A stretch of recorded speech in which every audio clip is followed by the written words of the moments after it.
The impeachment inquiry that's happening right now, it's different than any other of the prior ones in American history. There've only been three. Richard Nixon, he resigned before he could get formally impeached. This, the first one where Fox is a dominant source of news for people on the right side of the aisle. The network didn't even exist in the 70s, and Fox, it was really only in its infancy during the Clinton impeachment saga. But now, it is the top-rated cable news network, and it is forming a narrative that millions of people, including seemingly the president, are following. That includes smearing witnesses, even war heroes, and calling it a witch hunt and a coup, and denigrating the process altogether, even though it's prescribed and protected by the Constitution. Well, my next guest, he penned a piece that asks an interesting hypothetical question. Would Nixon have survived if Fox News existed back then? He also compares the demagoguery we see today to McCarthyism back in the 50s. Edward R. Murrow helping to take down Senator Joe McCarthy. So what would Murrow do now? Well, joining me now to answer that question, Dan Shelley, Executive Director of the Radio Television Digital News Association, or the RTDNA. You guys were around, and even Murrow, a member of your group back then. So let's take this in pieces. Obviously, Dan, there is no famously anymore voice of God with no Cronkite. But in the case of Murrow, at great risk here to himself back then, he took down obviously McCarthy. And for anyone who at their peril minimizes how powerful and the fear that he struck, not just on Capitol Hill, but in Hollywood and other parts of this country with the Red Scare. They do it at their own disservice.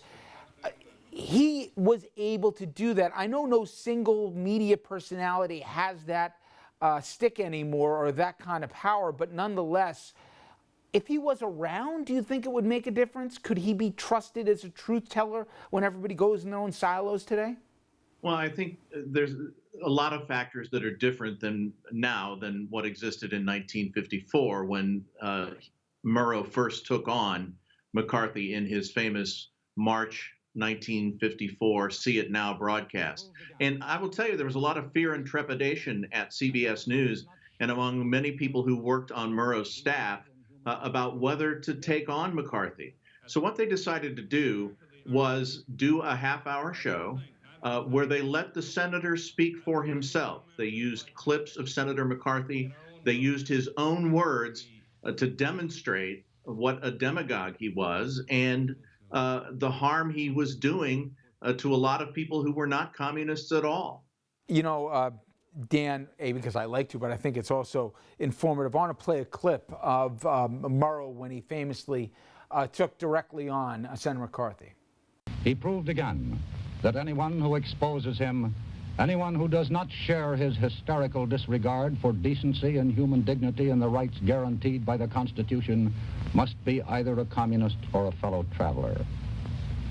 I fully expected this treatment. The senator added this reporter's name to a long list of individuals and institutions he has accused of serving the communist cause. His proposition is very simple. Anyone who criticizes or opposes McCarthy's methods must be a communist. And if that be true, there are an awful lot of communists in this country. The parallel is easy to see to today. In fact, as you mentioned, Murrow gave a platform to McCarthy, and I think he called Murrow and the journalists of his ilk jackals, etc. The president's calling the Fourth Estate the enemy of the people right now. He's called people treasonous if they cross him. He's even said we, ought to bring back firing squads here to treat the traitors of the ilk. So what Murrow had going for him then, it seemed, was that the public was willing to listen. And while maybe not everyone agreed with him, they believed that he was coming from a place of integrity. Obviously, that was earned, but could a person like that exist right now, or do they put you in the blue or red camp before you even open your mouth? Well, that's right. There's so much tribalism today in the United States, and that tribalism, though it wasn't caused by, it's being perpetuated by this era in the opinion media and this conflation of journalism and opinion media that exists mostly on the cable shows, but also on other news networks as well, that did not exist back in the 1950s. Murrow was very respected, very well trusted. And by the way, McCarthy actually called him the cleverest of the jackal pack. He didn't use terms such as enemy of the American people and did not accuse Murrow of fake news. He accused Murrow of selectively choosing facts to try to discredit him, but McCarthy wound up on the short end of that ordeal and that encounter with Mr. Murrow.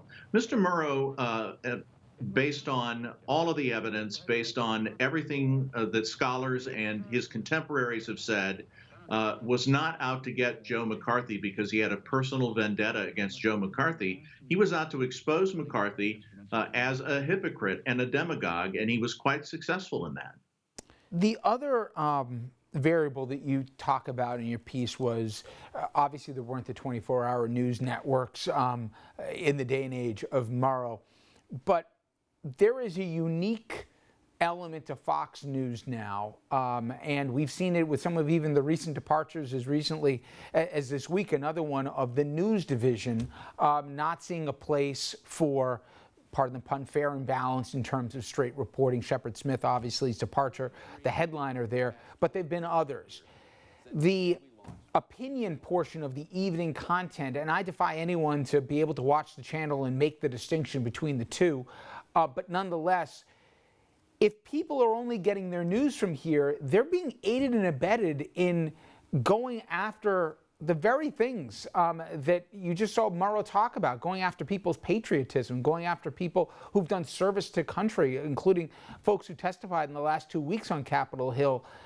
And that's allowed. In that climate, it makes it that much more difficult, to have truth as the best disinfected, because forget about the lens it's coming in. We can't even agree on what general facts are. No, that's true. We can't as a society. And that's because, in large part, well, this is the role cable news channels have played in this environment that you just described. It, again, is the conflation of journalism and opinion. Fox News has a fairly large staff of honest-to-goodness journalists who view their job as Carl Bernstein used to say, of getting the best obtainable version of the truth and then reporting it to the people. Fox News also has opinion hosts and commentators who then selectively cherry pick items from the legitimate journalism done by the journalists at Fox News to support their preconceived notions of what's going on in America and what's going on around the world today. It's very unfortunate.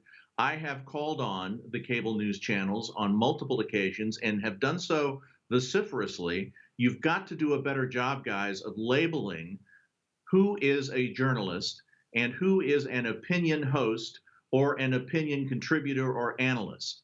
You've got to be completely transparent about that to help the news consumer make sense of it all. Otherwise, this situation exists that you just described, and there's no coming back from it if it gets too far. It's a question we'll never know the answer to, but it'll be fascinating. Murrow in today's climate, and with the attack on news being real or fake and all the rest, how he'd manage here. And certainly, I think we'd need him. But Dan, I appreciate a few minutes with you. Thank you so much. Thank you, Richard. So after the break, we're going to do something a little different. Everybody loves to do this. I'm sure you have these debates at home or at the water cooler at work, and that is argue about music and who is the best artists and singers of all time. Legendary New York DJ Jimmy Fink, he'll join us in studio to discuss and debate the Rock and Roll Hall of Fame nominees and also Rolling Stone's new controversial list of the 100 best singers.